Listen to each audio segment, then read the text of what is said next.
Function तो मेरे हैं ना।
हाँ जी, गुड आफ्टरनून एवरीवन।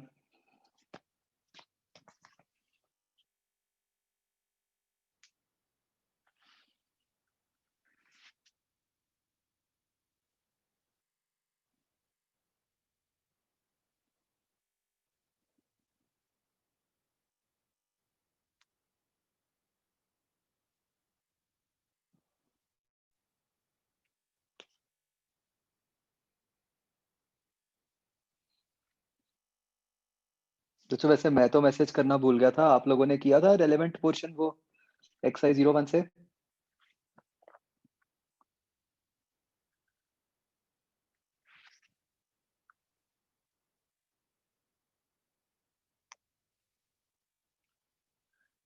एक ही ऐसा है।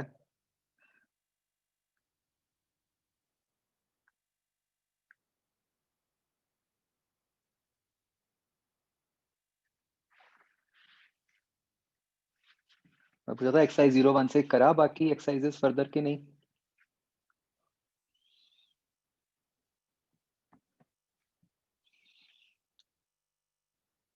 ठीक है, चलो ये जो पार्ट है इसको करते हैं खत्म, फिर देखते हैं।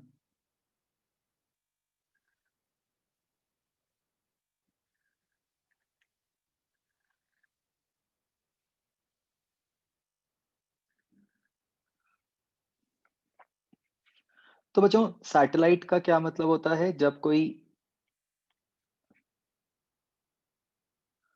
बड़ी बॉडी के अराउंड एक छोटी बॉडी रोटेट कर रही होती है।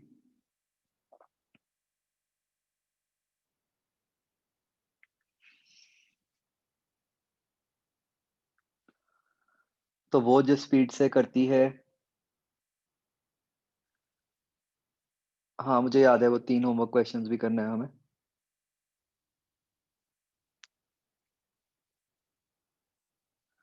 Let's say it is revolving in radius R.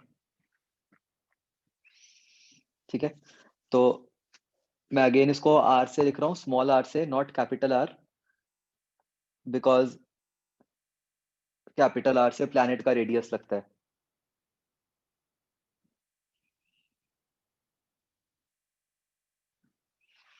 ठीक है, तो ये सिचुएशन है। तो मतलब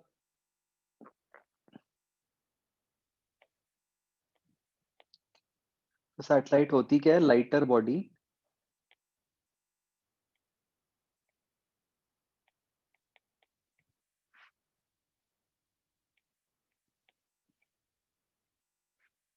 revolving around a heavier body.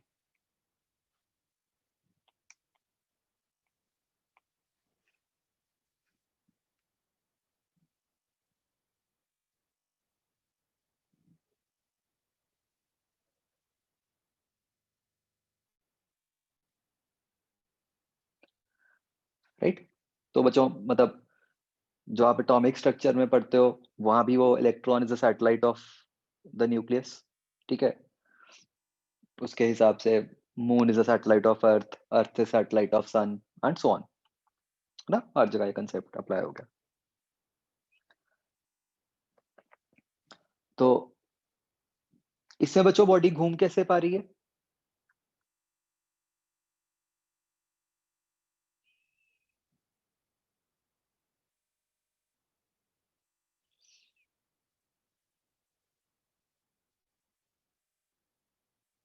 मतलब सर्कल में घूमने के लिए कोई फोर्स चाहिए होती है ना? तो वो फोर्स कहाँ से आ रही है? Due to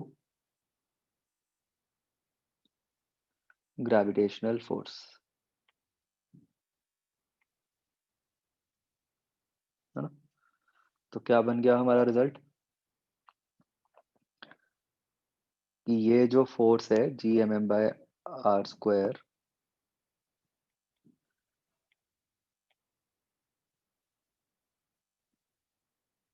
this will be equal to mv²/r, right? vo, तो स्मॉल m कट गया, एक r कट गया, तो जो vo है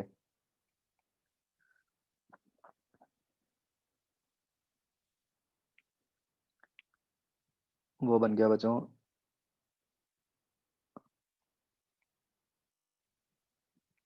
√Gm/r। Again take special care, कहाँ कैपिटल है कहाँ स्मॉल है। जिस तरीके से मैंने लिखा है बच्चों, उससे क्लियर हो रहा है कि m is mass of the heavier body, the planet जिसके अबाउट बॉडी घूम रही है। and r is radius of orbit and not the radius of planet, right?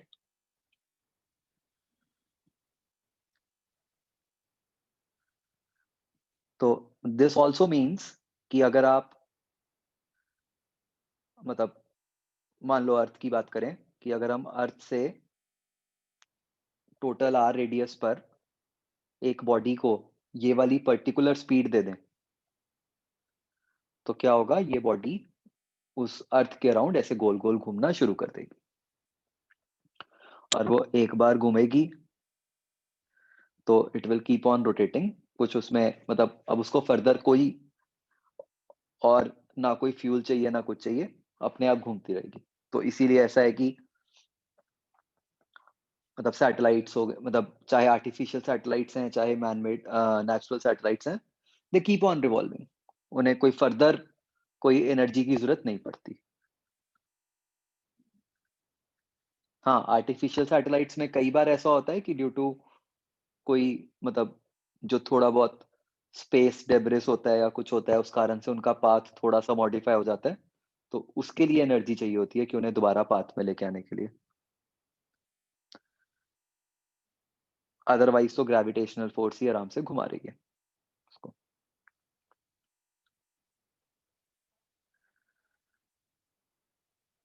तो ये रिजल्ट समझ आ रहा है बच्चों? बिल्कुल ऐसे ही आपने एटॉमिक स्ट्रक्चर में भी किया होगा ना, बस फर्क सिर्फ इतना है कि वहां पे ग्रेविटेशनल फोर्स की जगह इलेक्ट्रोस्टैटिक फोर्स होगी।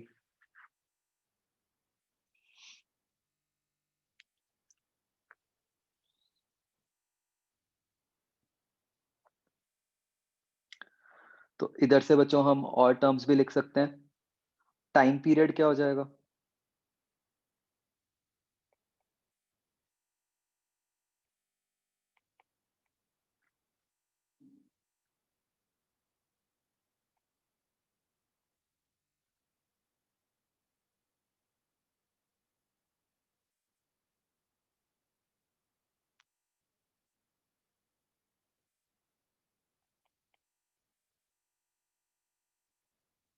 2 πr/v/o है ना? तो ये क्या बन गया?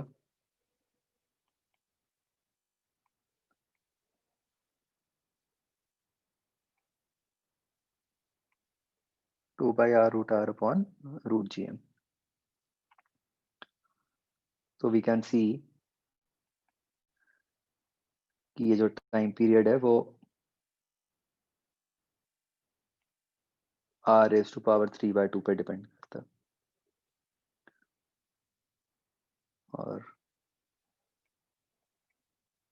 m⁻½ अगर आप मेन बॉडी को भी कंसिडर करो तो।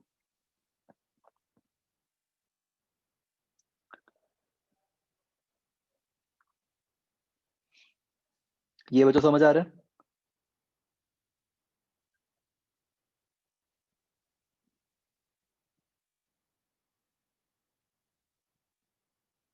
तो बच्चों हम मोस्ट ऑफ द सैटेलाइट्स जो लॉन्च करते हैं, not all but most of them, those are known as geostationary satellites.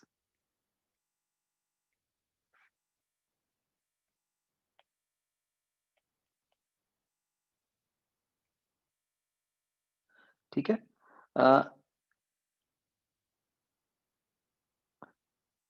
तो जियो स्टेशनरी सैटेलाइट का बच्चों नाम से क्या समझ आ रहा है, क्या मतलब होगा?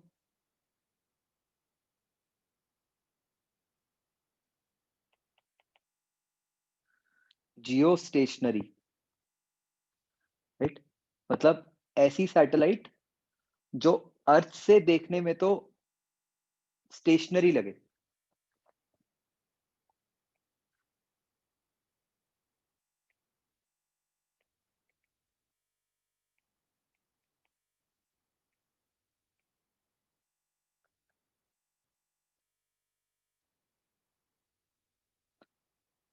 Satellite which appears fixed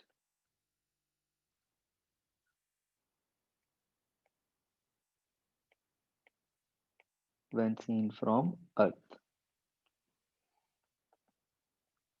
right?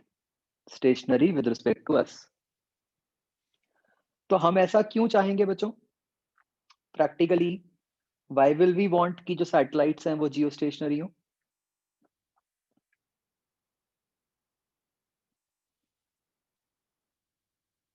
भाई अब हमने, मान लो हमारी डिश है, हमने उस डिश को सैटेलाइट की तरफ ओरिएंट किया हुआ है, राइट? तो अब अगर वो सैटेलाइट की पोजीशन चेंज होती जाएगी अर्थ के हिसाब से, तो फिर तो हमें बार बार डिश को घुमाना पड़ेगा। सिमिलरली उल्टा, मान लो वो सैटेलाइट ने एक पर्टिकुलर एरिया को कैप्चर करना है, ठीक है, उसको ऑब्जर्व करना है, तो तो तो वी विल वांट कि वो सैटेलाइट को बस एक जगह फिक्स किया उसका कैमरा, तो उसको हमेशा वही एरिया दिखता रहे। अदरवाइज क्या होगा कि बार बार वो हमें सैटेलाइट का कैमरा चेंज करना पड़ेगा। क्या ये बात समझ आती है बच्चों?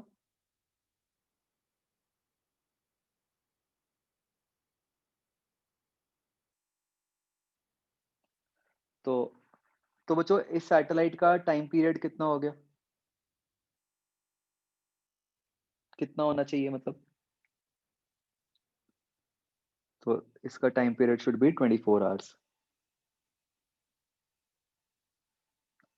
तो अगर हम इसको ऊपर वाले फॉर्मूला में पुट करेंगे, तो ये जो रेडियस आ जाएगा वो नियरली 42,400 किलोमीटर आ जाएगा, या फिर जो हाइट है वो 36,000 किलोमीटर आ जाएगी।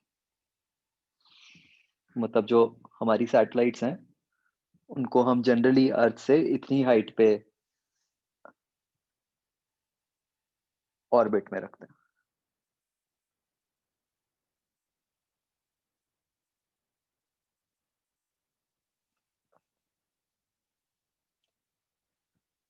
ठीक है जी।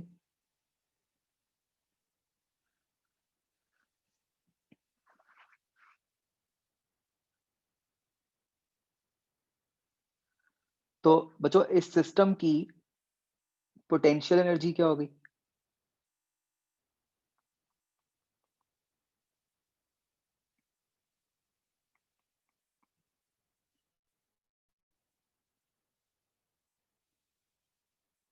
सिंपली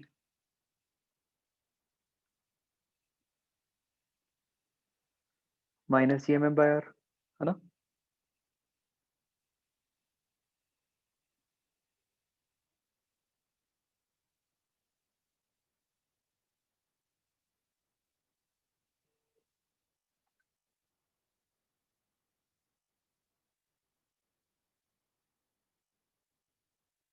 और likewise kinetic energy of system क्या हो गई? उसमें जो मेन प्लैनेट है वो तो रेस्ट पे ही हो गया, तो वो क्या हो गया?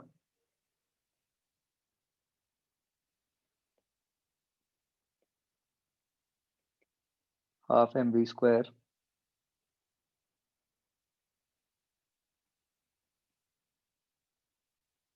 तो ये बन गया G M M by 2 R. और यहाँ से बच्चों फिर मैकेनिकल एनर्जी क्या बन गई?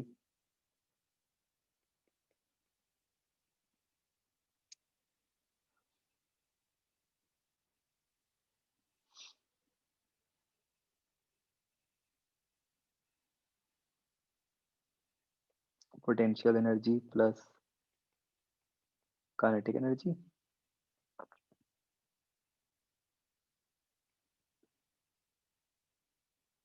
तो ये बन गया minus G M M by 2 R, right?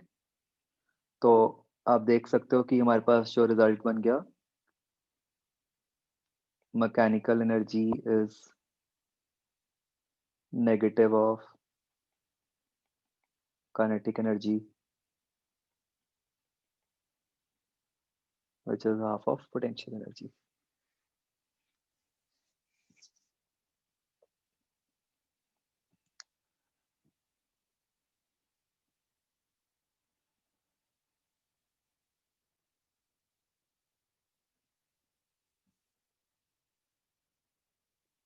Correct? बिल्कुल एग्ज़ैक्टली ये सेम रिजल्ट्स आपने एटॉमिक स्ट्रक्चर में भी लिखे होंगे बच्चों।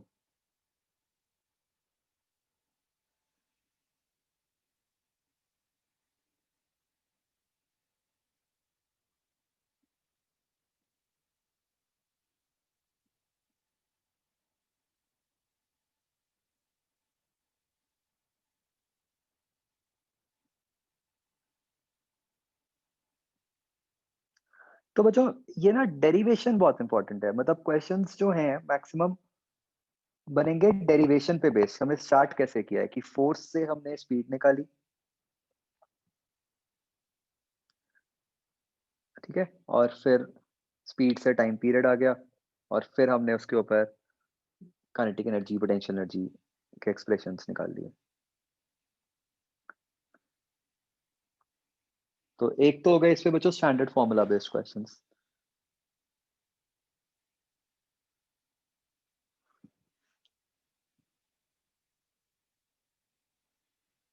दूसरे कैसे बन सकते हैं जो मतलब डेरिवेशन बेस्ड हैं?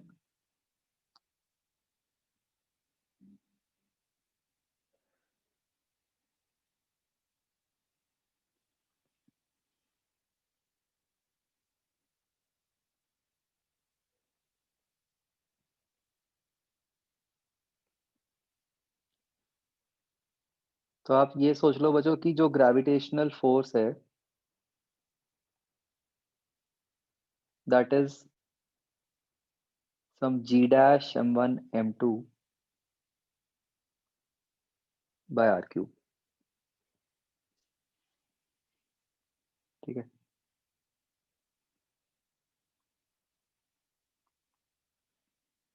तो उसके बेसिस पे सारे ऊपर वाले रिजल्ट्स ड्राइव करो।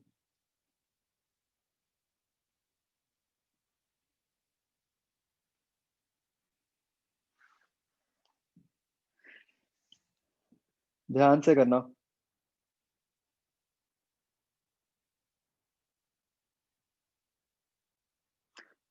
केमिस्ट्री में होते हैं इतने मुश्किल?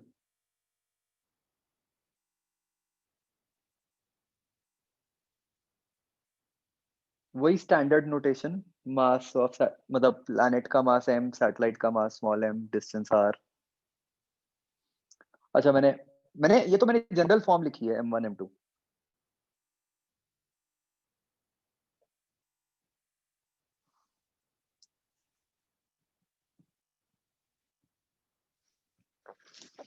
चलो करो डिराइव।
चलो बच्चों, लास्ट 2 मिनट्स। आंसर चाहे भेजो मत, वो लिखने में थोड़ा मुश्किल आएगी।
हाँ जी, किस किस के सारे पार्ट्स ठीक थे?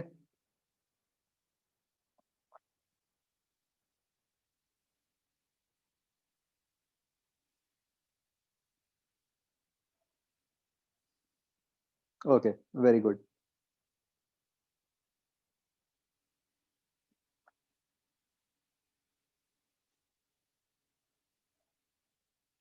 पोटेंशियल एनर्जी कैसे लिखी है बच्चों?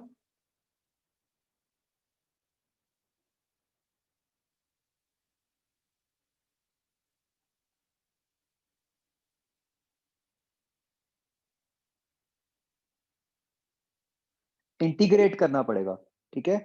You can not use this expression directly.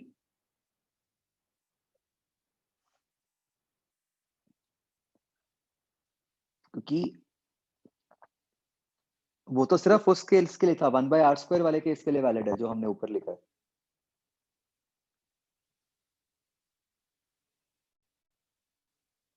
तो यहाँ तो पूरा इंटीग्रेट करके ही निकलेगा।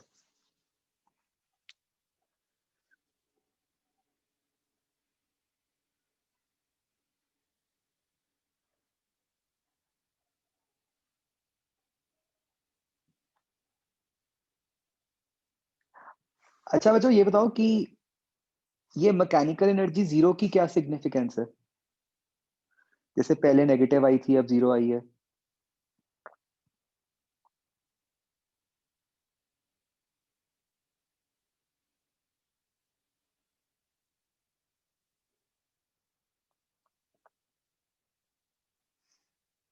यस।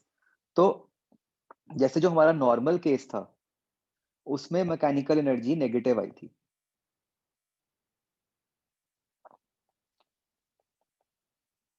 तो मैकेनिकल एनर्जी नेगेटिव आने का मतलब है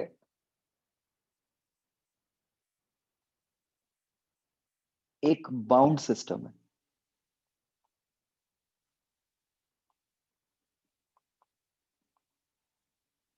ठीक है, बाउंड मतलब अपने आप से जुड़ा हुआ। उस सिस्टम को वैसा रखने के लिए हमें कोई अलग से फोर्स नहीं लगानी पड़ रही। जैसे मतलब बच्चों, बिल्कुल ऐसा एग्जांपल हमने पिछली क्लास में भी किया था। जैसे मैंने जो आपको सॉलिड स्फीयर की पोटेंशियल एनर्जी का क्वेश्चन दिया था,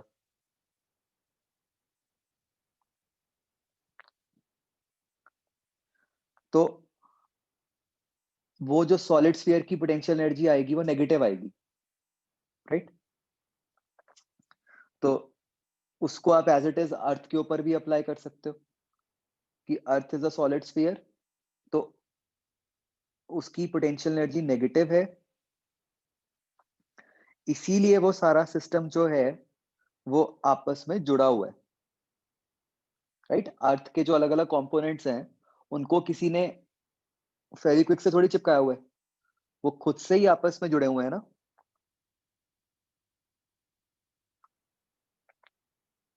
क्या ये बात समझ आ रही है?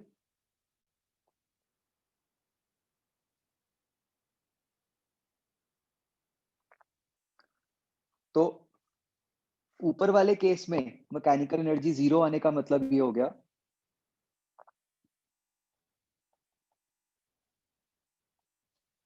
कि ये सिस्टम मतलब इस तरह से रह ही नहीं सकता।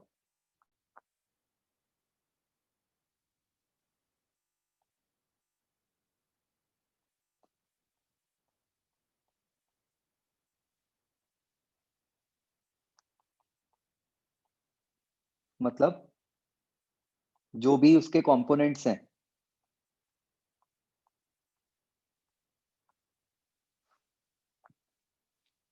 वो सेपरेट हो जाएंगे एक दूसरे से।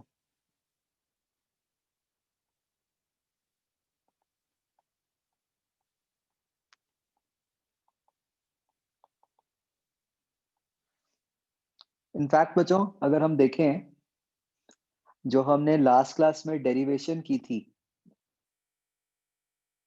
एस्केप वेलोसिटी की, उसमें भी हम क्या कर रहे हैं आप देखो, हम मैकेनिकल एनर्जी जीरो ही तो कर रहे हैं,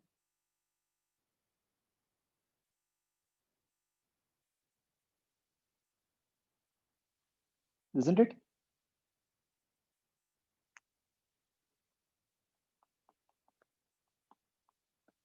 तो मतलब बात तो वही है ना, वहां पे हमने उसको बस नाम अलग दे दिया।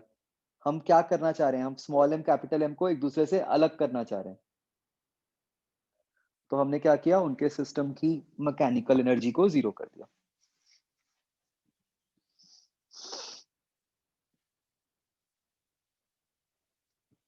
आया समझ?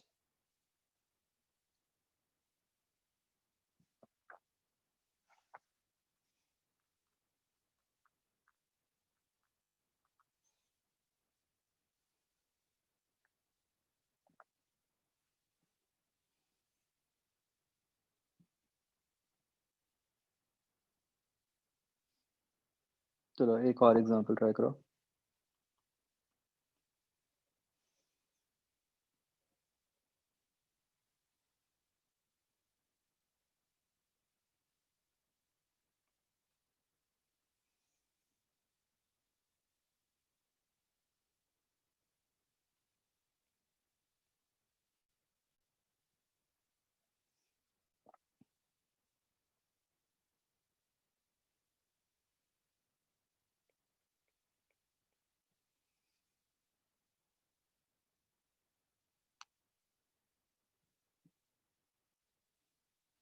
करो भाई।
मतलब ये बच्चों ln के अंदर है पूरी टर्म, है ना, r by r नॉट। वैसे दिस इज ऑब्वियस।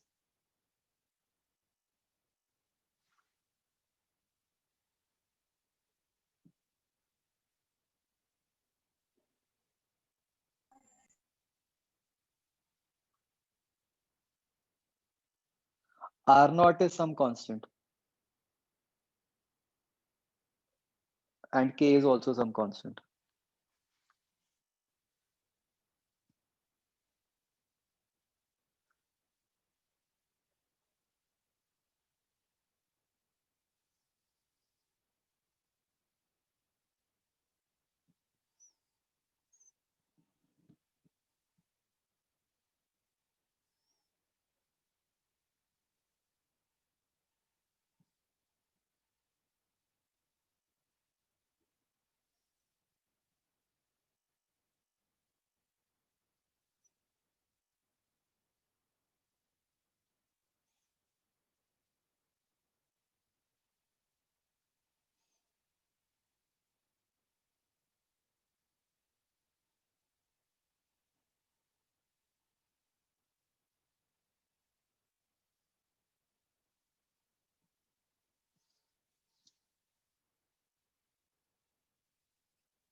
विदुषी आपकी दोनों टर्म्स नेगेटिव है?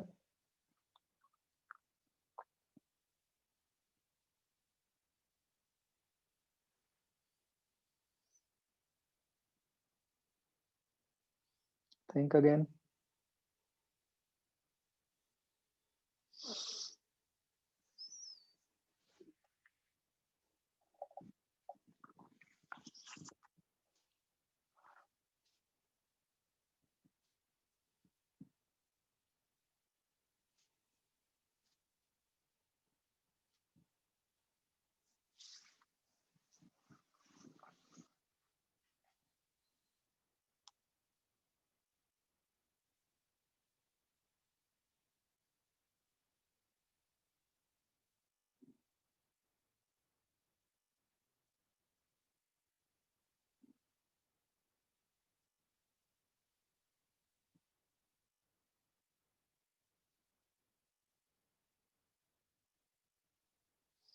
हो गया बच्चों?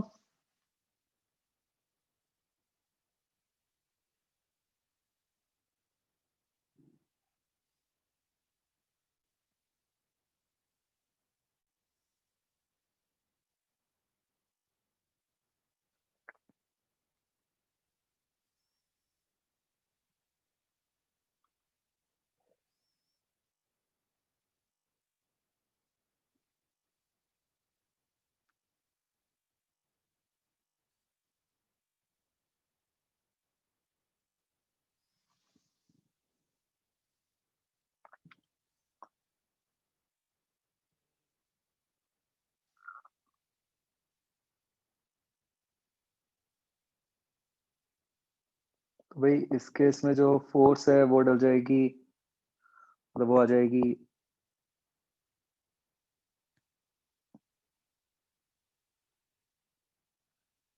के बाय आर आ जाती है बच्चों force.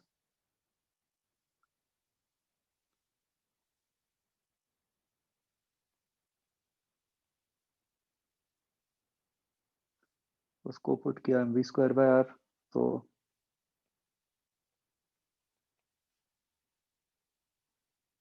You should get K by two minus के,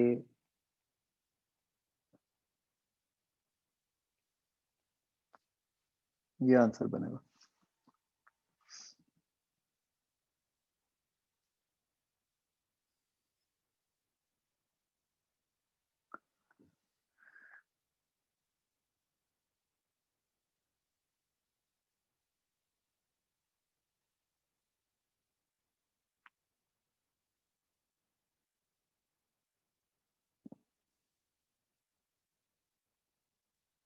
किस किस का ये आंसर आ गया बच्चों?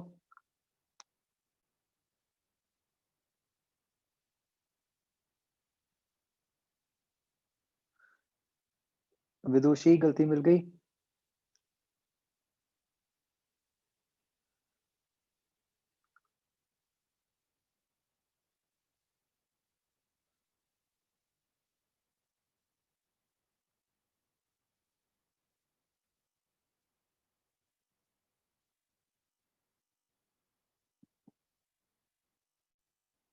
कहाँ हो विदुषी?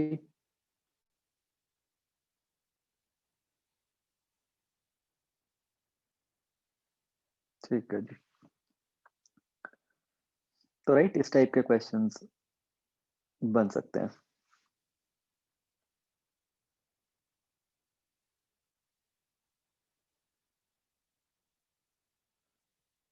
Okay,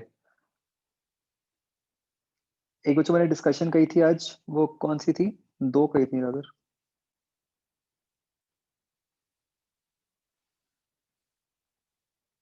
exercise 2 rotational.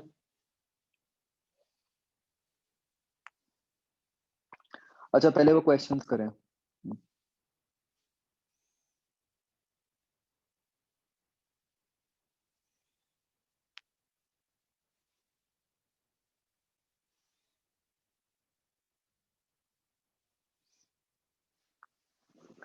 हाँ जी, इसका क्या आंसर आया बच्चों?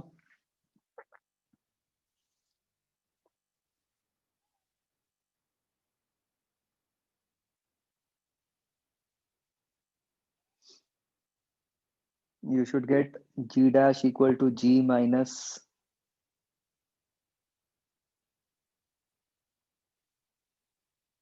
omega square r cos square theta, मतलब दिया हुआ है वैसे में आपके मॉड्यूल में।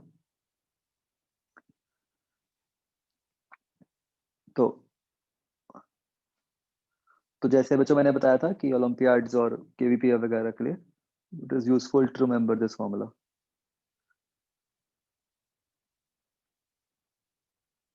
मतलब यहाँ पे दो टाइप के क्वेश्चंस बन सकते हैं, या तो रिलेटेड टू लैटिट्यूड या related to angular speed of earth, है ना, कि अर्थ की एंगुलर स्पीड को इतना कर दिया या कुछ कर दिया तो जी पे क्या इफेक्ट आएगा।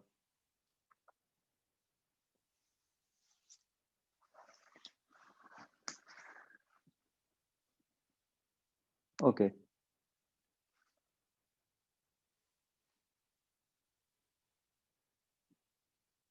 और क्या था बच्चों, ये था शेल वाला।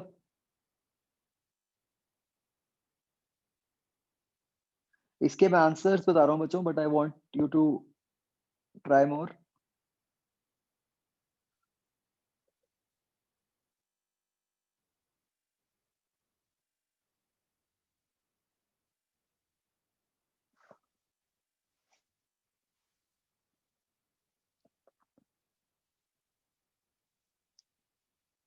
एक मिनट मुझे याद करने दो। ये था शेल की खुद की पोटेंशियल एनर्जी।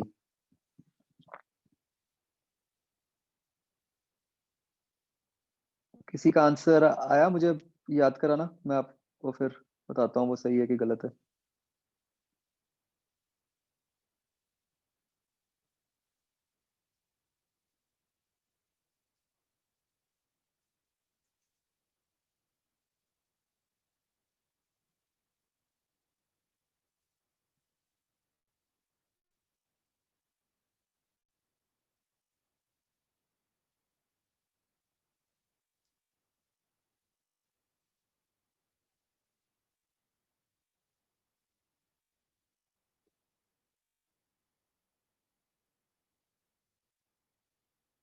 हाँ बच्चों, आया किसी का कि नहीं?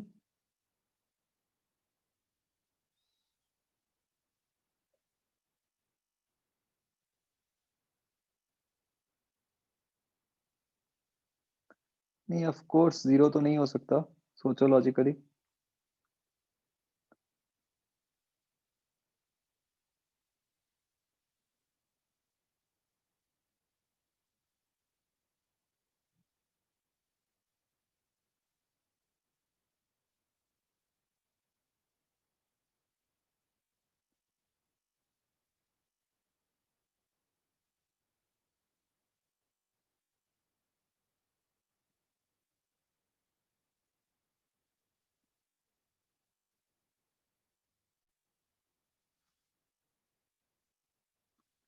हाँ भाई, किसी का नहीं आया क्या?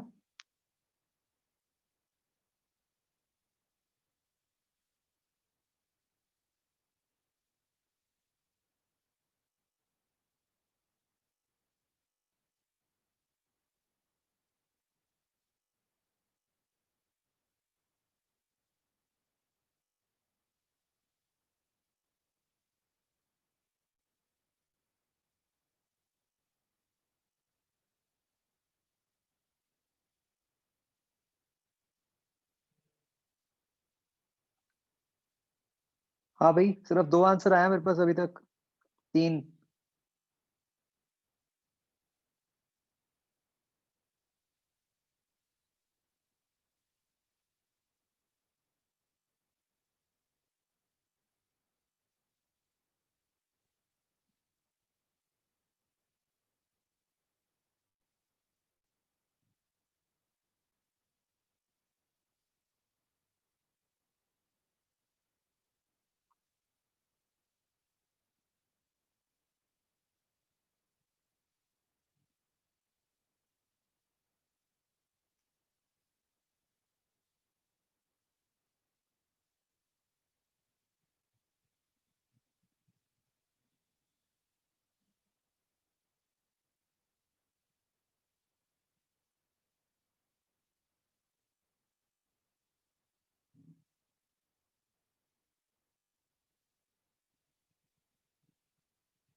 बच्चों इसका आंसर है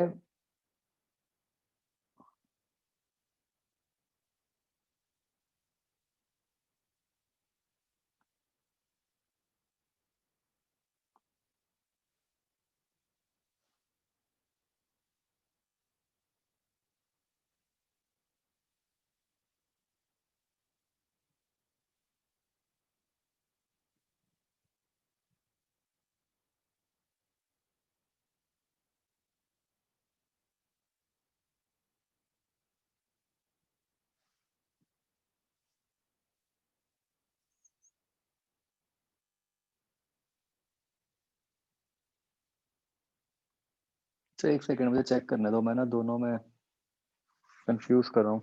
जस्ट अ सेकंड, मैं एक बार ड्राइव करके देखता हूँ।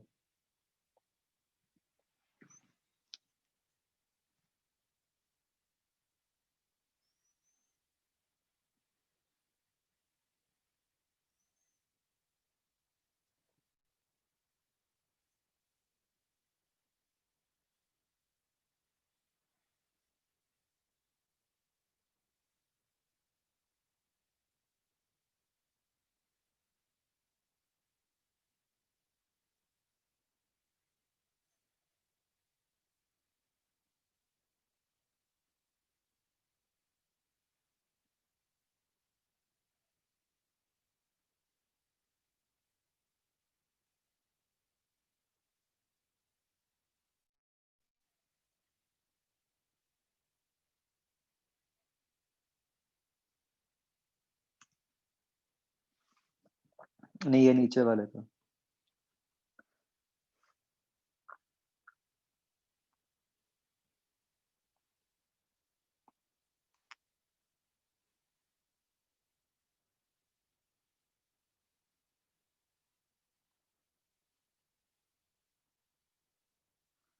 तो ये आंसर है बच्चों।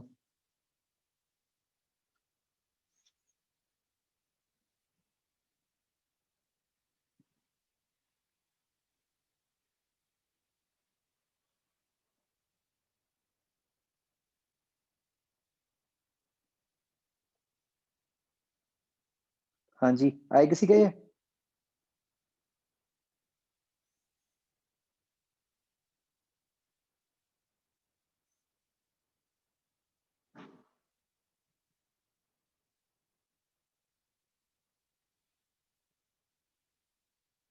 ट्राई करना प्लीज, ठीक है?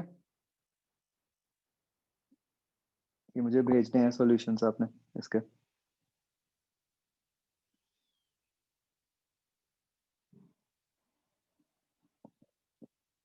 What about this? इसका है आंसर किसी का?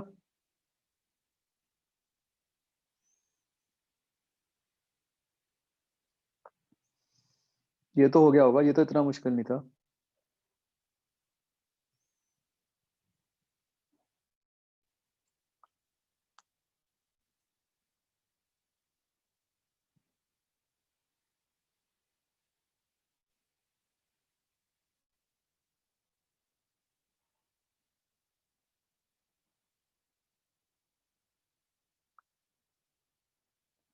बताओ भाई, आया किसी का कि नहीं?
एक सेकंड, नहीं ये नहीं है, कुछ थोड़ा सा फर्क है। Just a second.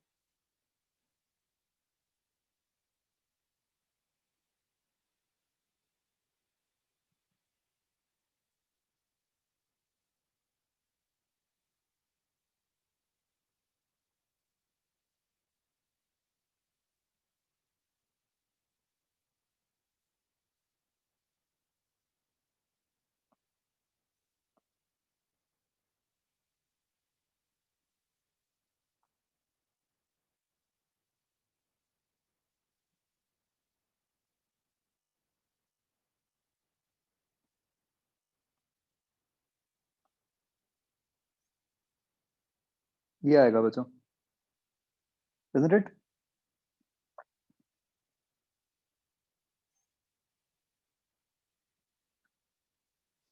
हाँ जी, ये किस किस का आ गया था?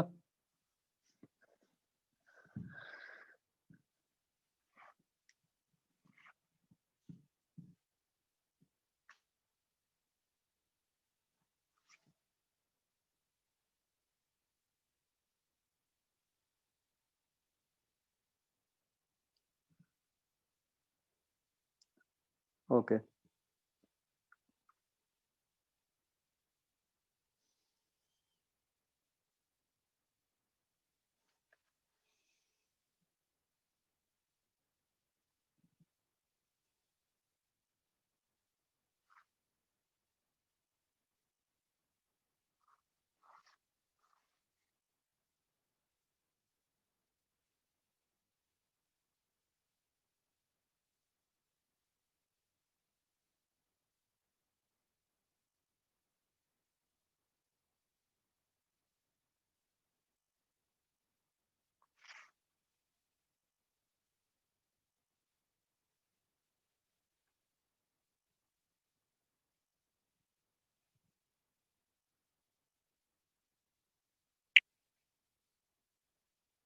हाँ बच्चों, रोटेशनल एक्सरसाइज 2।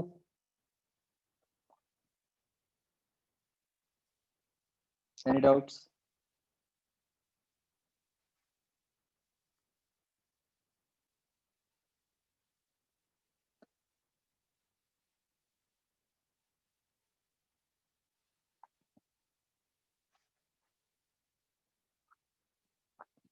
No doubt?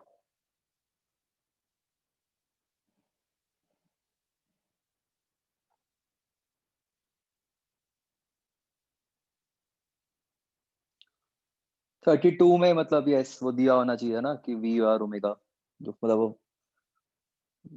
उसकी वेलोसिटीज हो गई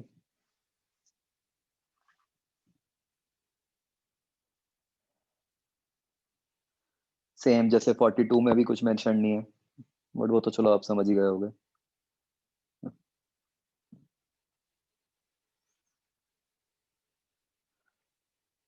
कर दूं बच्चों बंद?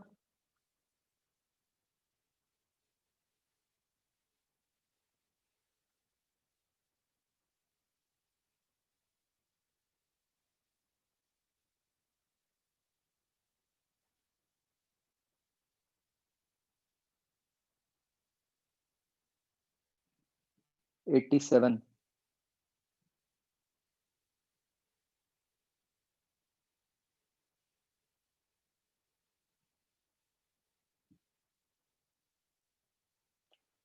इसमें एक्चुअली रोलिंग का कोई काम ही नहीं है ना? इसमें तो बस ये कहा है कि 3m है, 2m है, उनके बीच में डिस्टेंस 6 रह गया, बस आपको सेंटर ऑफ मास की पोजीशन निकालनी है, और कोई काम नहीं है।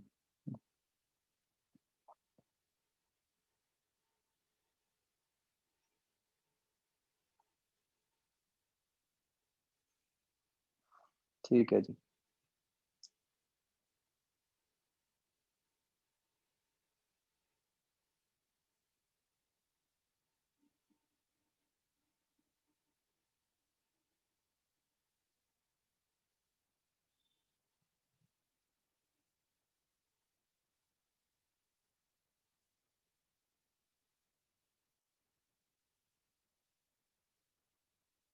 हाँ जी, इसमें 3b।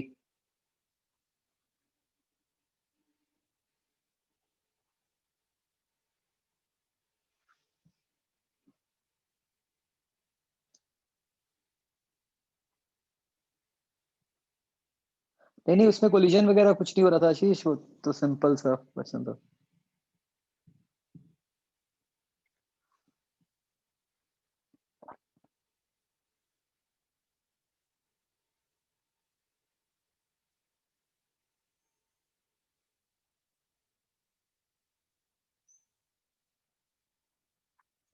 थर्ड क्वेश्चन में एक टर्म यूज हो रही है ना, आर्म ऑफ फोर्स।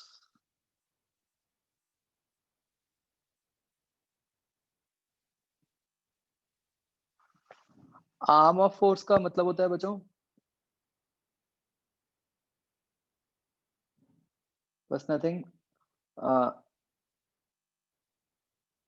टॉर्क का magnitude upon force.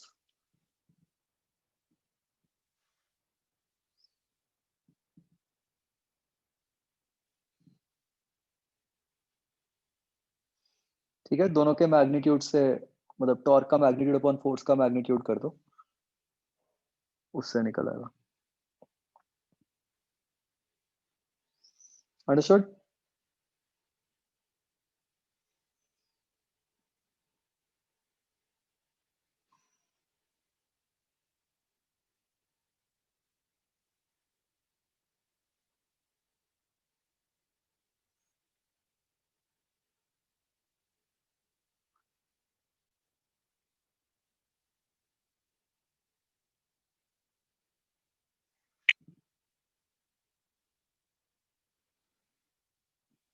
Second question है बच्चों, बी और डी दोनों आएंगे ना?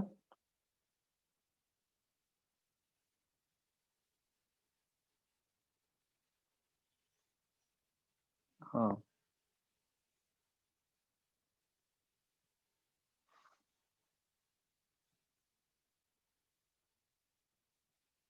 मल्टीपल डन बच्चों।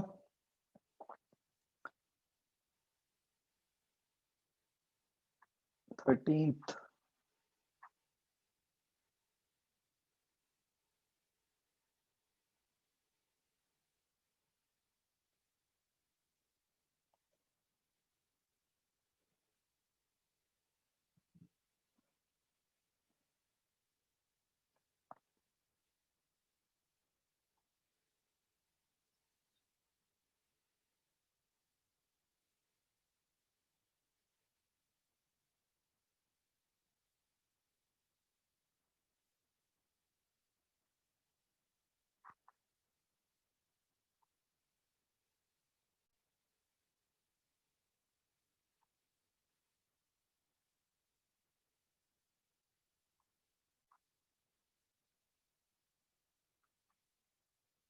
Seventh question. It is always defined with respect to an axis. Yes. मतलब जब हम कहते हैं कि हम पॉइंट कह देते हैं ना, उसका मतलब एक्चुअली होता है axis passing through that point, जैसे टॉर्क में होता है।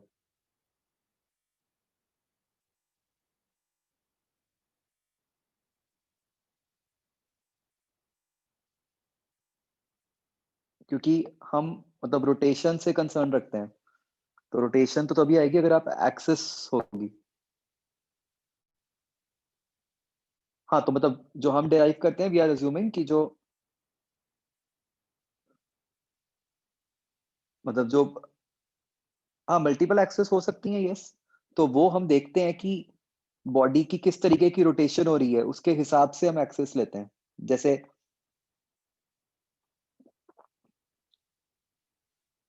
मान लो बॉडी ऐसे है, कोई डिस्क है, तो जब हम कहते हैं कि क्योंकि डिस्क ऐसे घूम रही है,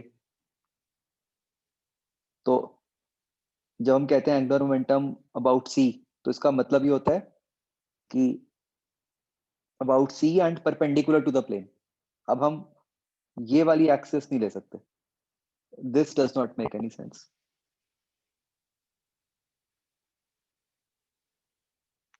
ठीक है, तो टॉर्क और एंगुलर मोमेंटम एक्सिस के अबाउट ही होती है।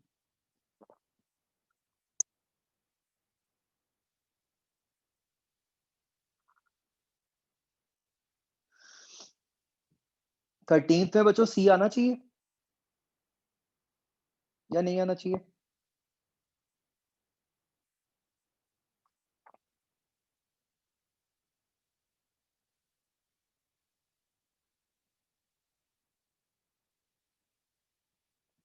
इलास्टिक कोलिजन है।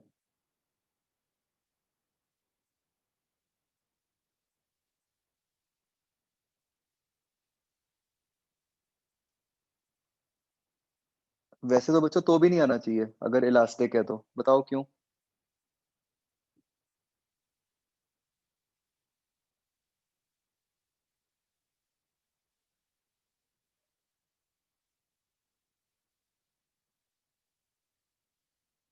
मैंने आपको बताया था ना, इलास्टिक में भी वो इन बिटवीन चेंज होता है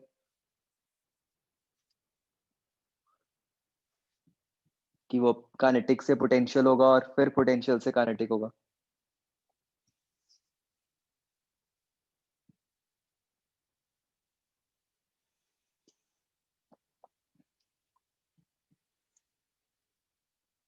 याद है बच्चों जब हम कोलिजन्स पढ़ रहे थे?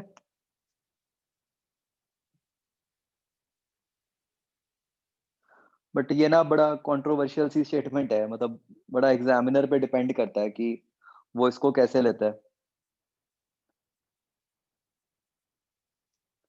कि स्ट्रिक्टली स्पीकिंग तो अगर हम कहें कि भाई अगर हम ऐसे सोचें कि हर टाइम पे सेम रह रहा है तो ये गलत हो गया, है ना?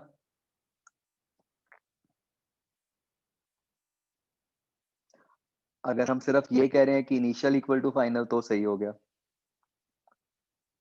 तो तो बच्चों आप ऐसे ही चलो कि है ना कि ऐसा कुछ लिखा है तो उसको मार्क कर दो। मतलब अगर कुछ होगा भी तो वो इस स्टेटमेंट को गलत तो नहीं कर पाएंगे। बाकी थोड़ा क्वेश्चन की लैंग्वेज से समझना है आपने। अगर उसमें कुछ ऐसा लगा कि वो कुछ ये बात कर रहे हैं कि ड्यूरिंग द कोलिजन जैसा कुछ लग रहा है तो फिर नहीं मार्क करना, ठीक है? अदरवाइज तो कर ही दो।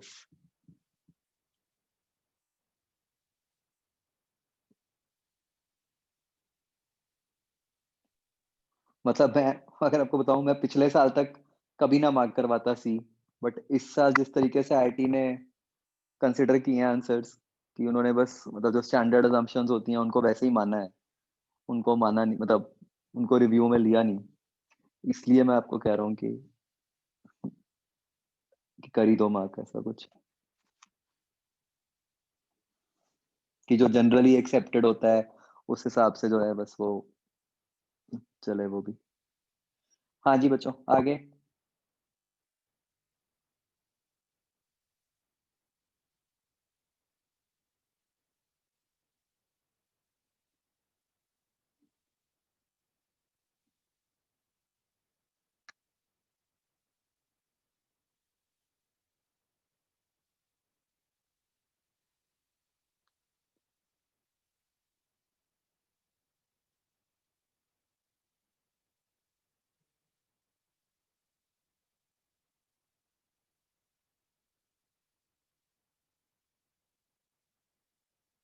और कोई डाउट?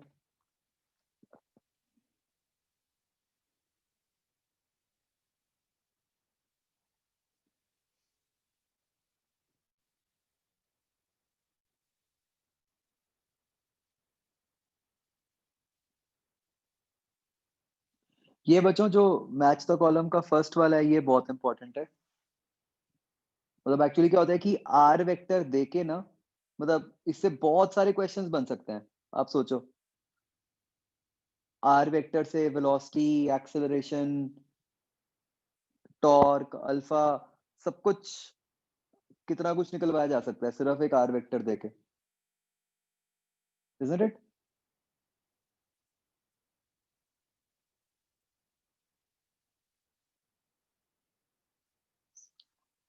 इसका बच्चों आंसर एक बार ही प्लीज चेक कर लो। आ, क्या दिया हुआ है?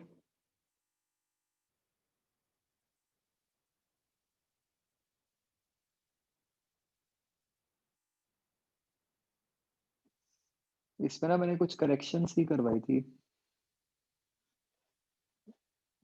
हाँ, टी ऑप्शन क्या है बताना।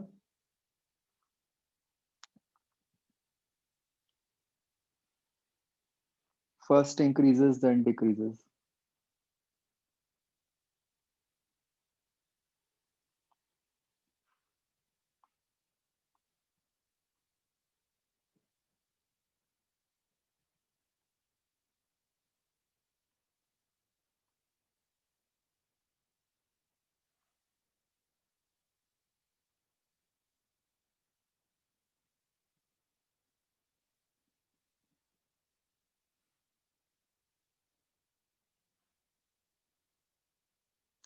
और इसके हिसाब से मुझे आंसर्स बताना क्या थे।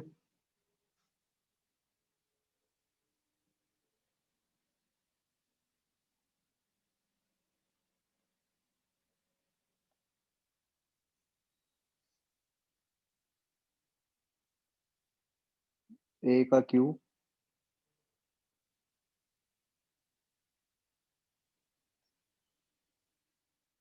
बी का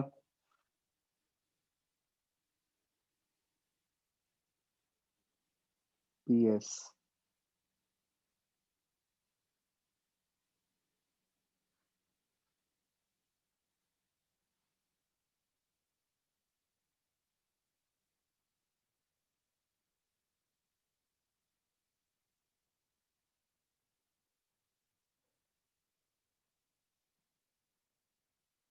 सी का क्या, टी।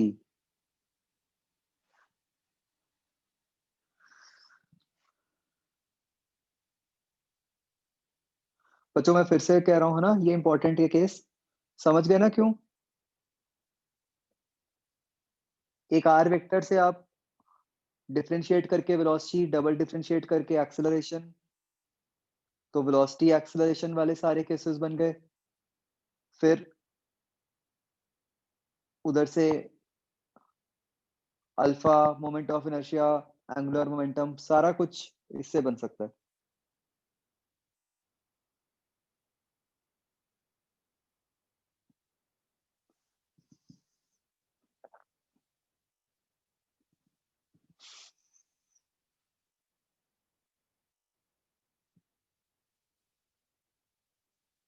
तो जैसे मुझे बताओ एंगुलर एक्सेलरेशन कैसे निकालोगे बच्चों? आर वेक्टर से।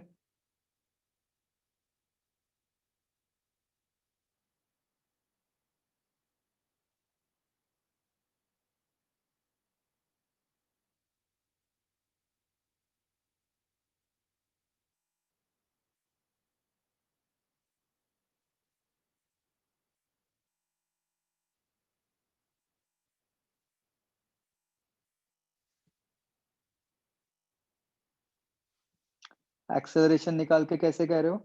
मुझे लग रहा है इसमें शायद कहीं कोई गलती ना कर लो। आर वेक्टर तो हो गया आपका 3t² I cap plus 4j cap, V vector हो गया 6t आई कैप प्लस, खत्म ही हो गया,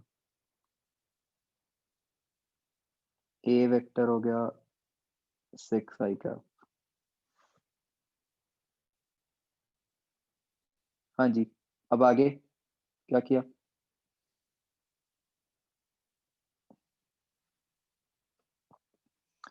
can I write alpha as A by are?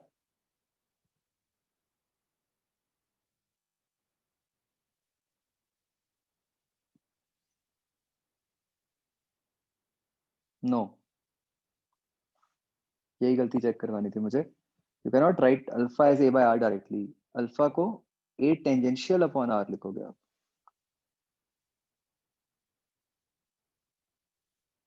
And again ये एक बहुत गलती करते हो, नॉट आर परपेंडिकुलर, ये नहीं लिख सकते थे कि ए अपॉन आर परपेंडिकुलर, ये ए टेंजेंशियल अपॉन आर है।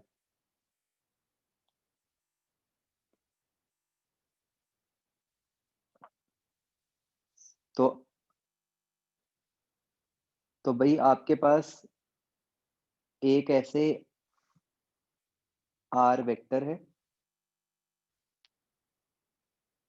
एक आपके पास ऐसे ए वेक्टर है। मुझे बच्चों एक बार एग्जैक्ट निकाल के दिखाओ, मुझे लग रहा है इसमें आप गलतियां करोगे। तो how will you find alpha?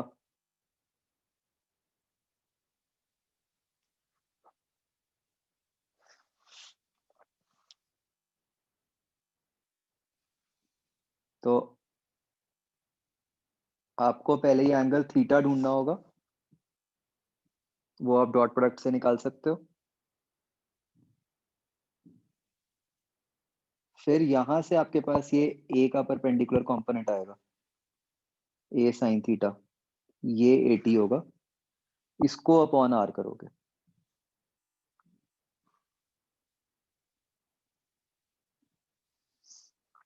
समझ गए बच्चों?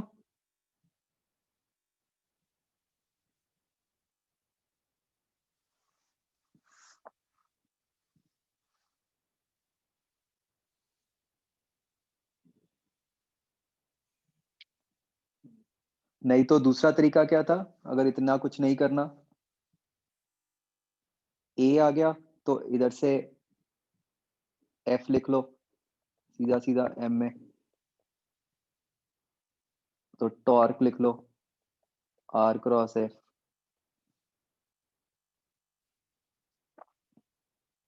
तो फिर अल्फा बन जाएगा टॉर्क अपॉन आई। ये आसान है थोड़ा, मतलब आई में तो नीचे क्या आएगा, एम आर स्क्वायर ही आएगा। ठीक है, जरूर लिख के चेक करना कि दोनों से सही सेम आ रहा है कि नहीं, तो एम एम तो कट ही जाएगा।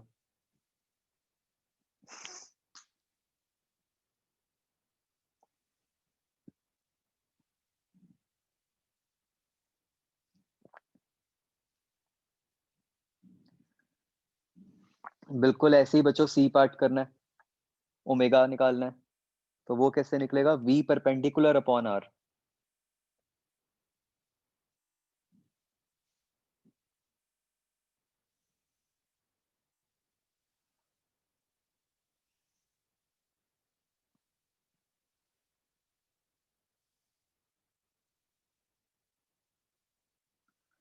हाँ जी, समझ आइए बच्चों।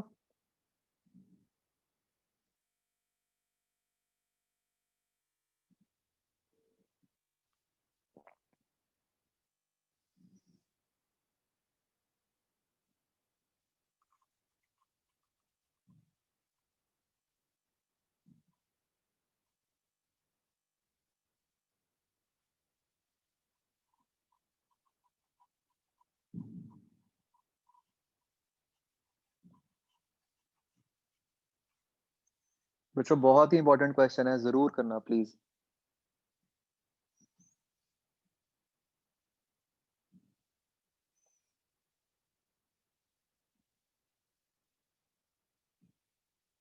सेकंड में बच्चों सी में, मतलब वो लिखा नहीं हुआ बट वो जो डॉट है वो हिंज है।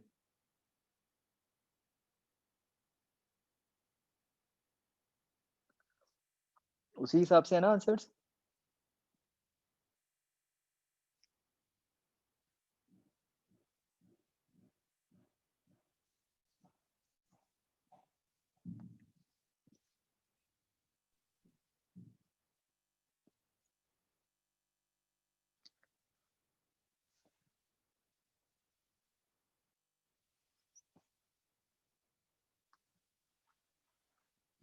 तो बच्चों सी पार्ट में ट्रांसलेशन आएगा कि नहीं आएगा।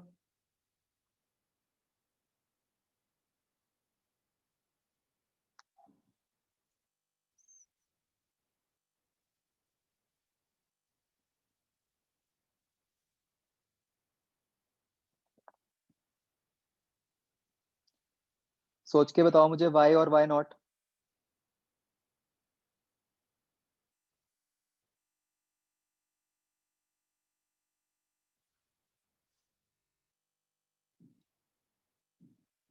यस, सेंटर ऑफ मास तो मूव करेगा। अगर आप सारी इक्वेशंस बनाओगे, बेसिकली ट्रांसलेशन की जब हम बात करते हैं that is concerned with centre of mass. तो जब आप सारी इक्वेशंस बनाओगे तो यू विल सी कि सेंटर ऑफ मास की तो वेलोसिटी आ रही है, तो उससे पता चल गया।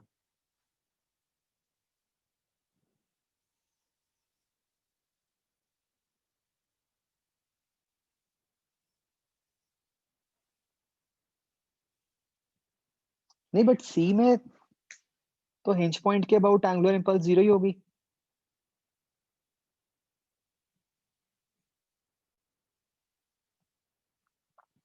सी में तो कुछ नहीं होगा।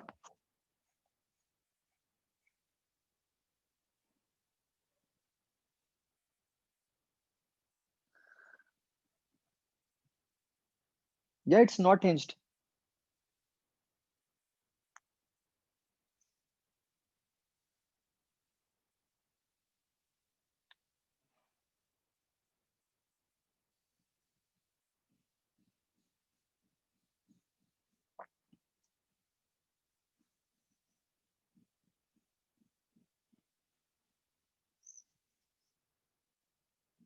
मतलब वैसे तो अगर मैं क्वेश्चन के हिसाब से देखूं तो डी में लिखा हुआ है क्लियरली हिंज, तो आई विल अज्यूम कि सी में हिंज नहीं है। तो अगर सी में हिंज नहीं मानते हम तो यस फिर ट्रांसलेशन आएगी, right.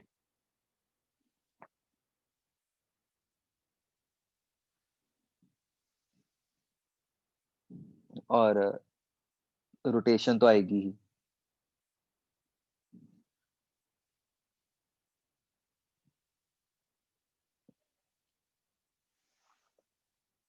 What about D part बच्चों, क्या डी में ट्रांसलेशन आएगी?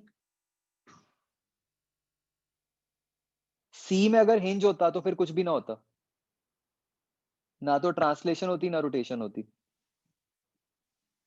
क्योंकि एंगुलर इंपल्स जीरो ही हो जाती ना हिंज पॉइंट के अबाउट।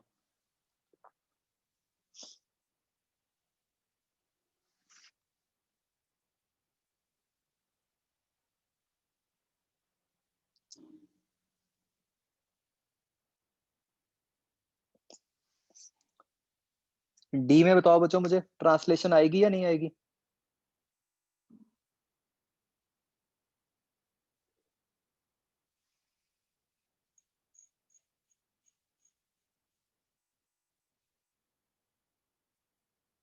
मतलब अज्यूम करो कि दोनों रॉड्स आइडेंटिकल हैं।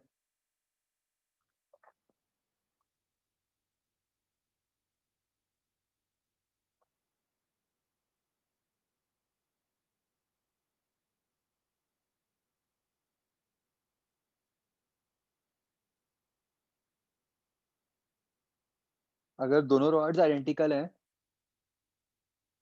तो फिर तो हिंज पॉइंट की वेलोसिटी आएगी ना।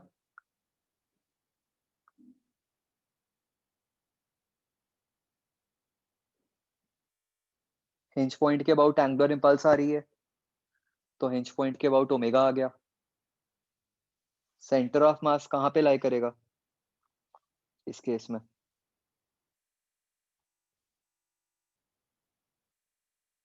समवेयर हेयर, बीच में कहीं।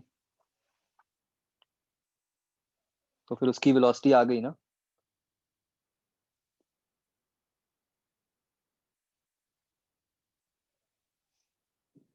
इजंट इट बच्चों?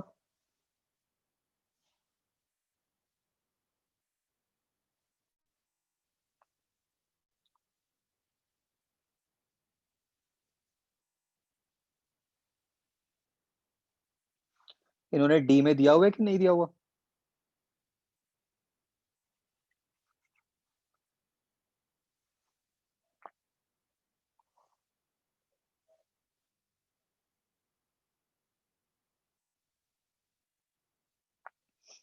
तो होना चाहिए, या पर्टिकुलरली लिखा होना चाहिए था कि वो किस पॉइंट की ट्रांसलेशन की बात कर रहे हैं, है ना। तो अगर तो वो हिंज पॉइंट के ट्रांसलेशन की बात कर रहे होते तो ऑब्वियसली वो तो नहीं हो रही। अगर कुछ नहीं दिया तो हम तो सीएम की ट्रांसलेशन को ही मानते हैं, तो फिर डी में पी आएगा, राइट।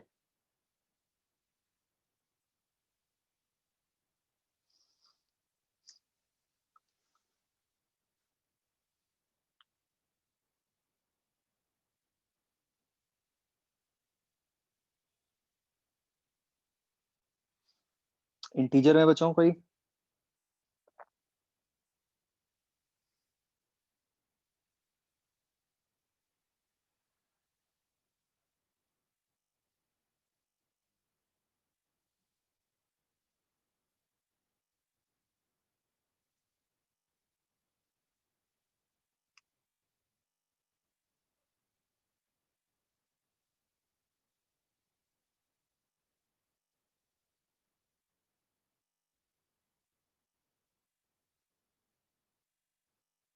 चलो ठीक है बच्चों, देन दैट्स इट। बच्चों मैं नेक्स्ट टाइम, मतलब आपका अब ये ग्रेविटेशन के आप एक्सरसाइज 01 के सारे क्वेश्चंस कर सकते हो,